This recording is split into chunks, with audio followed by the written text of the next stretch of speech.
உங்களுடைய உடலினுடைய அமைப்புக்கு தகுந்த மாதிரி பாதத்தில் அதுக்குண்டான அளவு பிரதிபலிப்பு கிடைக்கும். நம்ம உடம்புல ஆர்கன்ஸில் எந்தெந்த இடத்துல பிரச்சனை இருக்குது அப்படிங்கிறதையும், அது எந்த காரணத்தினால வந்திருக்கு அப்படிங்கிறதும் நம்ம பாதத்தில். இப்போ இன்கேஸ் வந்து என் உடம்புல என்ன நோய் இருந்தாலும் அதை வந்து உங்களால் கண்டுபிடிக்க முடியுமா? 100% முடியுங்க.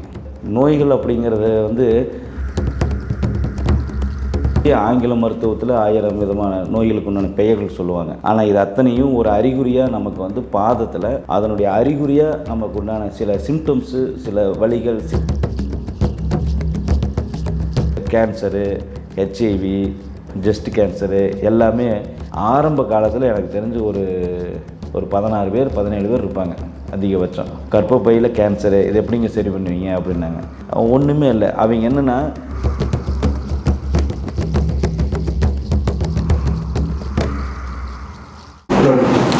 ஆஸ்கஸ்ட்ரோனியர்களுக்கு வணக்கம். நான் ரவினா. இன்றைய நேர்காணலில் நம்மோடு இணைந்திருக்கக்கூடிய சிறப்பு விருந்தினர் அக்குபஞ்சர் மற்றும் பாத சிகிச்சை போன்ற பல்வேறு பிரச்சனைகளுக்கு தீர்வு கொடுத்து கொண்டு இருக்கக்கூடிய ஐயா வெங்கடேசன் தான் நம்ம கூட இருக்காங்க. வாங்க, பாத சிகிச்சை குறித்து என்னென்ன விஷயங்கள்லாம் அவங்க பண்ணுறாங்க, அதுக்கு தீர்வு எப்படி கொடுக்குறாங்கன்றதை பற்றி கேட்டு தெரிஞ்சுக்கலாம். ஐயா வணக்கம். வணக்கம். எப்படி இருக்கீங்க? நல்லா இருக்கிறேங்க. அதாவது நான் பல்வேறு சிகிச்சை முறைகள் கேள்விப்பட்டிருக்கேன் ஐயா. அந்த பாத சிகிச்சை முறை அப்படின்னா என்ன, முதல்ல அதை நம்ம நேயர்களுக்காக சொல்லிடுங்க. பாத சிகிச்சை அப்படிங்கிறதுங்க பொதுவாக நம்ம உடம்புல இருக்கக்கூடிய 72,000 நாடி நரம்புகளும் நம்ம பாதத்தில் முடியுது. இப்போது அந்த நரம்புகள் எல்லாமே ஒவ்வொருத்தருக்கும் ஒரு பாதம்னா என்ன அப்படிங்கிற நம்ம சொல்லுவோம். இப்போ நம்ம உடம்புல தாங்கிக்கிட்டு இருக்கிறது பாதம் தான். அந்த பாதத்தில் உங்களுடைய உடலினுடைய அமைப்புக்கு தகுந்த மாதிரி பாதத்தில் அதுக்குண்டான அளவு பிரதிபலிப்பு கிடைக்கும்.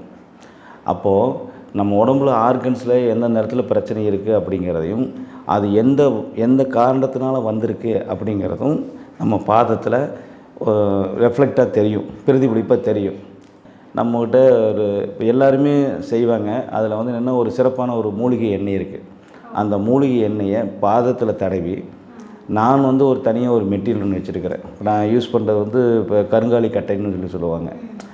எல்லாத்துலேயும் அதையே யூஸ் பண்ணுறோம் அப்படின்னா நம்மளோட வரவங்களுக்கு தெரியும். அது ஒரு நோயை எந்த எண்ணெயில் நம்ம பண்ணினா கேட்கும், அதில் எந்த கட்டையை போட்டு பண்ணால் கேட்கும், அந்த அழுத்தம் கொடுக்குற அழுத்தம் எந்த முறையில் அழுத்தம் கொடுத்தோம்னா அது சரியாகும் அப்படிங்கிறது தான் இப்போ நான் பண்ணிகிட்டு இருக்கிறதுங்க. இப்போ இன்கேஸ் வந்து என் உடம்புல என்ன நோய் இருந்தாலும் அதை வந்து உங்களால் கண்டுபிடிக்க முடியுமா? 100% முடியுங்க. 100% முடியும். இதில் நோய்கள் அப்படிங்கிறது வந்து நீங்கள் நோய்களுக்கு இன்றைக்கி 1000 வகையாக சொல்கிறாங்க. இப்போ திருமூலர் சொன்ன 4432 வியாதிகள் இருக்குதுன்னு சொல்கிறோம். இந்த 4432 நோய்கள்லையும் அதை தாண்டி ஆங்கில மருத்துவத்தில் 1000 விதமான நோய்களுக்கு உண்டான பெயர்கள் சொல்லுவாங்க. ஆனால் இது அத்தனையும் ஒரு அறிகுறியாக நமக்கு வந்து பாதத்தில் அதனுடைய அறிகுறியாக நமக்கு உண்டான சில சிம்டம்ஸு, சில வலிகள், சில பலவீனமான பகுதிகள்னு சொல்லி காட்டும். அதை வச்சு நம்ம அவங்களை தடவுவதன் மூலமாகவும், தொட்டு உணர்த்துவதன் மூலமாகவும், அழுத்தி பார்ப்பதன் மூலமாகவும் அவங்க உடலுக்குள்ளே எந்த இடத்துல என்ன பாயிண்டில் எதனால் வந்ததுங்கிற வரைக்கும் எங்களால் அதை ஆராய்ச்சி பண்ணி செய்ய முடியும். அனுபவத்தினால வந்ததாங்க இது. நம்ம நிறைய பேர்த்த பார்த்து அவங்களுடைய பாதத்தை தடவும் பொழுது அவங்களுக்கு சில உணர்வுகள் வரும். இது எதனால் வந்திருக்கும் அப்படிங்கிறப்போ, இப்போ பொதுவாகவே வந்து சித்த மருத்துவமாக இருக்கட்டும், இல்லை அலோபதியாக இருக்கட்டும், இதிலெல்லாம் வந்து மெடிசன்ஸ் உண்டு. நமக்கு போகிறாங்க, ஸ்கேன் பண்ணுறாங்க, என்னென்ன பிரச்சனை இருக்குன்றதை கண்டுபிடிக்கிறாங்க. பட் நீங்கள் சொல்கிறீங்க நான் பாதத்தில் இருக்க நரம்பை வச்சே கண்டுபிடிச்சிருவேன்னு சொல்கிறீங்க. இதுக்கு வைத்தியம் நீங்கள் என்ன கொடுக்குறீங்க, எப்படி ட்ரீட்மெண்ட் பண்ணுறீங்க? நாம் வந்து உடல் ரீதியாக இருக்கிற பிரச்சனைகளை இப்போ நம்ம உச்சியிலேருந்து பாதம் வரைக்கும் இருக்கிற நோய்களை சொல்கிறோம். நீங்கள் இப்போ நீங்கள் கேட்ட கொஸ்டின் என்ன மாதிரியான மருந்து மாத்திரை கொடுக்குறீங்க, என்ன மாதிரி ஊசி கொடுக்குறீங்கன்னு. இப்போ நம்ம வந்து ஃபர்ஸ்ட் ஆஃப் ஆல் நீங்கள் எந்த நோய் வேணும்னு சொல்லுங்கள். இப்போ நீங்கள் ஒரு உதாரணத்துக்கு நீங்களே ஏதோ ஒரு நோயை சொல்லுங்களேன். இப்போ அந்த நோய்க்கு எப்படி அப்படின்னா, ஓகே, இப்போ யாரோ ஒருத்தவங்களுக்கு வரீங்க, நீங்கள் பாதத்தை தடவி பார்த்து அவங்களுக்கு கிட்னியில் கல் இருக்குன்னு தெரியுது. அப்போ நீங்கள் அவங்களுக்கு என்ன வைத்தியம் பண்ணுவீங்க? இப்போது நல்ல கொஸ்டின். இப்போ கிட்னியில் கல் இருக்குன்னா அந்த சிறுநீரகத்திலேருந்து மூத்திரப்பை வரக்கூடிய ட்ராக்கில் எங்கே மிஸ்டேக்காக இருந்தால் மட்டும்தான் அவங்களுக்கு இருக்கும். இப்போது அந்த ட்ராக்கில் இருக்கக்கூடிய பிரச்சனையை அதே ட்ராக்கு பாதத்துலேயும் அந்த ட்ராக் வந்து காட்டும். அதுக்குண்டான இடம் வந்து நோட்டிஃபிகேஷன் இடம் வந்து அங்கே இருக்குது. அந்த இடத்த நம்ம பாதத்தில் தடவும் பொழுது நமக்கு தட்டுப்படுவதை நம்ம இருக்கிற கட்டை மூலியமாகவும் எண்ணெய் மூலியமாக அந்த இடத்துல நம்ம வலிச்சு எடுக்கும் பொழுது இங்கே அதுக்குண்டான வைப்ரேஷன் இங்கே வரும். இப்போது நீங்கள் ஒரு இடத்துல தொட்டோம்னா அப்படின்னு அந்த மூளைக்கு அந்த சிம்டம்ஸ் போகுது இல்லைங்க, அந்த சிம்டம்ஸ் போய் நான் இப்போ கல் இடிச்சிருச்சு, முள் குத்திருச்சு அப்படின்னா நீங்கள் எப்படி சொல்லுவீங்க? நீங்கள் முள் குத்திச்சு உடனே ஏதோ பட்டுச்சுப்பா அப்படின்னு சொல்லணும்ல, அந்த ஏதோ பட்டுச்சுங்கிற இன்ட்யூஷன் பிரெயினுக்கு போய் பிரெயின்லேருந்து உங்கள் வாய் வழியே வார்த்தை வழி வெளியில் வருது. அப்போது இந்த நரம்பு மூளைக்கு தொடர்புஇருக்குல்ல, அப்போ அது வந்து முள்ளு தான் குத்தி இருக்குது அப்படின்னு சொல்லக்கூடிய அளவுக்கு மூளைக்கு சென்ஸ் இருக்குது. அதே தான் அந்த சென்ஸ் வந்து நமக்கு கையில் இருக்குது, பாதத்தில் அதுக்குண்டான பாயிண்ட் இருக்குது. நம்ம தடவும் பொழுது அந்த சென்ஸ் நமக்கு வந்து கரெக்டாக சொல்லும். ஓகே, இது வந்து நாள்பட்ட வியாதி கிடையாது. இப்போ கிட்னின்றது வந்து கிட்னி ஸ்டோன் அப்படின்றது வந்து தீர்க்கக்கூடிய ஒரு நோய் தான், அதனால் வந்து பிரச்சனை கிடையாது. இப்போ இது தீர்க்க முடியாத பல்வேறு விதமான நோய்கள் இருக்குது. ஹெச்ஐவியாக இருக்கட்டும், அப்படி இல்லைனா வந்து கேன்சராக இருக்கட்டும், இந்த மாதிரியான பல்வேறு நோய்கள் இருக்குல்ல, இது சார்ந்து உங்ககிட்ட இது வரைக்கும் யாராவது வந்திருக்காங்களா? அதை நீங்கள் ஏதாவது குணப்படுத்திருக்கீங்களா?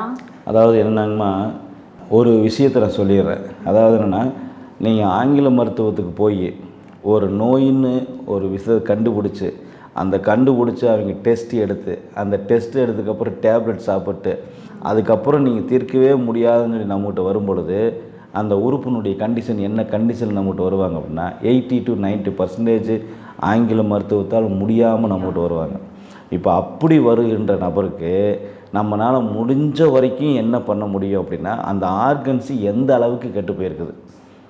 இப்போது கல்லீரல் கெட்டு போயிடுச்சு, லிவருக்கு ரொம்ப டேமேஜ் ஆகுது, இன்டெஸ்டைன் குடல் ரொம்ப டேமேஜ் ஆகிருக்கு அப்படின்னா எந்த அளவுக்கு பாதிச்சிருக்குன்னு நம்ம கால் பாதத்தில் பார்த்தாவே தெரியும். இப்போது இயற்கையாக நோய் வந்து பாதிக்கிறது வேறு, நீங்கள் செயற்கையாக மருந்து மாத்திரைகளை அதாவது நான் சொல்லுவேன் ஆங்கில மருந்தில் வேறு எந்த மருந்து எடுத்துட்டாலும் அதனால் சில சைடு எஃபெக்ட் வரும் இல்லைங்க, மருந்துனால அந்த சைடு எஃபெக்ட்னாலையும் பாதிக்கப்பட்டிருக்கும். இப்போ அதனுடைய டாமினேஷனில் இந்த நோய் பரவிட்டு இருக்குதா, அல்லது ஏற்கனவே இருக்கிற நோயினால் பாதிக்கப்பட்டிருக்குதா, அல்லது ரெண்டும் சேர்ந்து கம்பைன் பண்ணி பரவிட்டுருக்கலாம். குணமாக முடியாமல் தான் நம்மகிட்ட கடைசியாக நம்மகிட்ட வர்றாங்க. அப்போது நாங்கள் என்ன சொல்லுவோம்னா, எங்கிட்ட வந்து ஒரு 4-5 பேர் வந்திருக்கிறாங்கம்மா, ஒரு 20 to 25 பேர்த்துக்கு மேலே என்ன பண்ணிக்கிறேன்னா, கடைசியில் எப்படியாவது ஒன்று காப்பாற்றுங்க அப்படி சொல்லுவாங்க. நான் அதை ஒத்துக்கிறேன். ஏன்னா எப்படியாவது ஒன்று காப்பாற்றுங்க அப்படிங்கிறவன்ட்ட வந்து நம்ம ஒன்றுமே பண்ண முடியாது. ஆனால் நம்ம கஷ்டப்பட்டோன்னா அவங்களுடைய இறுதி கட்டத்தில் மரணம் வந்து வழி இல்லாத மரணமாக, அல்லது இது அவங்களுக்கு புரிகிற மாதிரி சைக்கலாஜிக்கலாக மனோரீதியாக அவங்களுக்கு ஒரு வேலை பண்ணுறதுக்கு கால் பாதத்தில் சில பாயிண்ட்டுகள் இருக்குது. மனோரீதியாக இப்போ என்னென்னா பயம் அதிகமாக இருக்கும், அதனால் பாதிப்பு வந்துருக்கும். நோய் வந்ததை விட நோயினால் ஏற்படக்கூடிய பாதிப்பை மனசில் நினச்சி அதிகமாக இருக்கும். அது மாதிரி எனக்கு தெரிஞ்ச ஒரு 4-5 பேர்த்துக்கு என்ன சொல்லிங்கன்னா, அதை ஏற்றுக்கொள்ளக்கூடிய அளவுக்கு தன்மையை மாற்றி பீஸ்ஃபுல்லாக அம்மா இது வந்துருச்சு, இது வந்து நம்ம சரி பண்ணிக்கலாமா அப்படின்னா. நோய்கள் ஏற்படுவதற்கு மிக மிக முக்கிய காரணம் என்னை பொறுத்த வரைக்கும் நான் நினைக்கிறது முதல்ல மனம்தான். அப்போது மனதை சரிப்படுத்தினா உடம்பு சரி பண்ணிடலாம். அப்போது நோய் வந்துருச்சு அப்படின்னா அந்த நோய்க்கு மூல காரணமாக மனம் என்ன கிரியேட் பண்ணியிருக்குது, என்ன பிரச்சனைனால வந்திருக்குது, அதை வந்து நான் வந்து கவுன்சிலிங் கொடுப்பேன். First cancer, HIV, just cancer எல்லாமே ஆரம்ப காலத்தில் எனக்கு தெரிஞ்சு ஒரு 16 பேர் 17 பேர் இருப்பாங்க அதிகபட்சம். ஒரு 14 பேர் என்கிட்ட வந்து கர்ப்பப்பை கேன்சர்லாம் வந்திருக்கிறாங்க. கர்ப்பப்பையில் கேன்சரு, இது எப்படிங்க சரி பண்ணுவீங்க அப்படின்னாங்க. ஒன்றுமே இல்லை, அவங்க என்னென்னா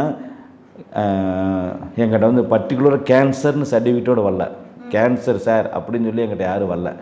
நான் உங்கள்கிட்ட சொல்கிறேன். எப்படி வந்தாங்கன்னா, மேபி கேன்சராக இருக்கிறதுக்கு வாய்ப்பு இருக்குது அப்படின்னு சொல்லி ஒரு மருத்துவர் கூறி, அந்த மிகப்பெரிய ஒரு பிரபலமான ஒரு மருத்துவர் கேன்சராக இருக்கலாம், ஆகவே இந்த கர்ப்பப்பையை நீங்கள் எடுத்துருங்க அப்படின்னு சொல்லி அவங்க பயத்தின் உச்சத்தில் ஒரு 36 வயசு பொண்ணு அதை எடுத்துட்டா வரக்கூடிய பாதிப்புன்னா இப்போ இதுவா அதுவா நீங்கள் பார்த்துக்கங்க அப்படின்னு அந்த பொண்ணு கேன்சர்னுக்கு யோசித்து பண்ணிட்டான். நாங்கள் அந்த பொண்ணுக்கு என்ன சொன்னோம், இதில் சாதாரணம், உனக்கு வந்து இதெல்லாம் ஒன்றுமே கிடையாது, இது வந்து இதுதான் ஒரு கட்டி அப்படிங்கிறத அவங்க சொல்லிட்டாங்க. அந்த பொண்ணுக்கு அந்த ஃபோட்டோவில் எடுத்து காமிச்சிட்டாங்க. அப்போ நம்ம எப்படி அந்த பொண்ணு அதுலேருந்து மீட்கிறது? அப்போ பாதத்தில் அதுக்குண்டான கர்ப்பப்பைக்கு உண்டான பாயிண்ட்டை முதல்ல அவங்களுக்கு வந்து சொல்லி சொல்லி சொல்லி சொல்லி இதெல்லாம் ஒன்றும் இல்லை, இந்த இதுதான், இப்போ வலி இல்லையா, வலி இல்லை, அப்போ இந்த வலி இல்லாமல் முதல்ல இங்கே பண்ணி அந்த அந்த மாதம் பீரியடு கரெக்டாக வர வச்சு அதில் சில விஷயங்களுக்காக உணவு ரீதியாக சில மாற்றங்கள் சொல்லுவோம். அப்போ அந்த மாற்றங்கள் உணவில் வந்து உதாரணத்துக்கு சும்மா சொல்லணும், நீங்கள் வந்து பப்பாளி பழம் சாப்பிடுங்க, எள்ளுருண்டை சாப்பிடுங்க, மனசை கொஞ்சம் பீஸ்ஃபுல்லாக வச்சுங்க, அன்னாச்சி பழம் சாப்பிடுங்கன்னு அந்த பீரியட் ஆகிற டைமில் உணவு விஷயங்களை சொல்லுவோம்.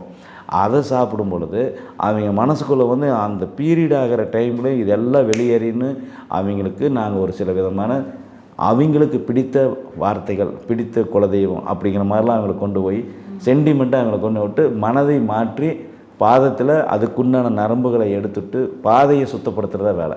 நான் மருந்து மாத்திரை கொடுக்க மாட்டோம், மருந்து மாத்திரை கொடுக்க மாட்டோம். உணவு விஷயத்தில் சரி பண்ணுவோம். சில யோகா சொல்லித்தருவோம், முத்திரைகள் சொல்லித்தரோம், எக்ஸசைஸ் சொல்லித்தரோம். சில நல்ல விஷயங்களை நீங்கள் மனசுக்குள்ளே வச்சுக்கோங்க அப்படின்னு சொல்கிறோம். இன்றைக்கி வந்து ஒரு வித்தியாசமான பதிவு பார்த்துருக்கேன் அப்படின்னு நினைக்கிறேன். இதை பார்க்குறவங்களுக்கும் வந்து கண்டிப்பாக ஏதாவது பிரச்சனை இருந்தது அப்படின்னா கண்டிப்பாக கமெண்டில் கேளுங்க. சார் உங்களுடைய நிறைய பிரச்சனைகளுக்கு வந்து தீர்வு சொல்லுவாங்க. சாரை காண்டாக்ட் பண்ணுங்க. கண்டிப்பாக நீங்கள் இப்போ கொடுத்துருக்க இந்த வீடியோன்றது பார்த்துட்ருக்க நேயர்களுக்கு ரொம்ப பயனுள்ளதாக இருக்கும்னு நினைக்கிறேன். Thank you so much sir. வாழ்க வளமுடன்.